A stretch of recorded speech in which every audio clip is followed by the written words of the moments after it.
Hello everyone, welcome back. In today's video, we'll show you how to transfer ownership on Discord. Let's get started.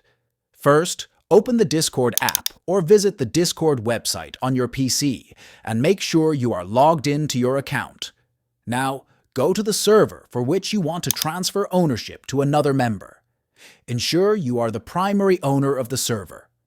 Click on the server's name in the top left corner of the screen. This action will prompt a menu with various options. From the options, choose Server Settings. In the Server Settings, look for the Members tab in the left menu bar under the User Management section and click on it. You will see all the members of the server. Find the member to whom you want to transfer ownership and click on the More button next to their name. A menu will appear. Select Transfer Ownership. Turn on the toggle button in the pop-up window, then click on Transfer Ownership. Discord will email you a verification code.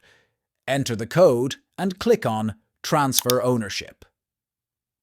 And that's it!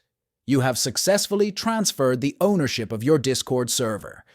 If you found this video helpful, don't forget to like, subscribe, and hit the bell icon. Thanks for watching!